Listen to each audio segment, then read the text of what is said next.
Assalamualaikum Mam. Di video ini aku mau membuat tongkol suwir kemangi.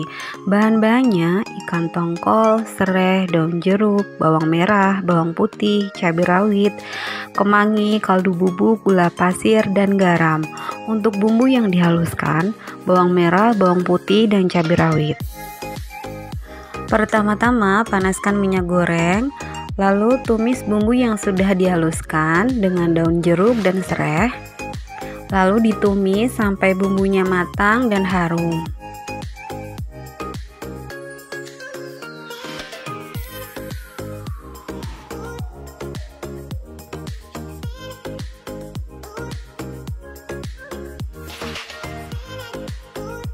Lalu masukkan penyedap atau kaldu bubuk, gula, dan garam. Lalu diaduk kembali.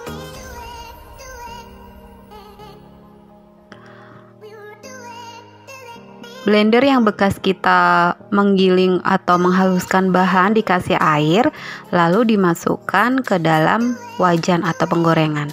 Lalu masukkan ikan tongkol yang sudah disuwir dan aduk kembali sampai merata.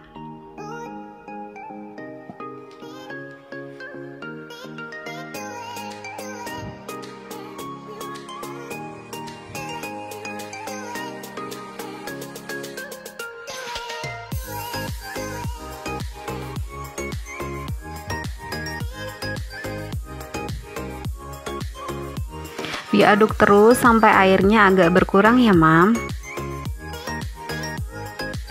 Lalu masukkan kemangi dan diaduk kembali. Di sini boleh dites rasa ya, jika memang kurang asin, boleh ditambahkan kaldu bubuk atau garam. Diaduk terus sampai agak layu kemanginya dan airnya berkurang lagi. Seperti ini. Nah, ini dia tongkol suwir kemanginya sudah jadi.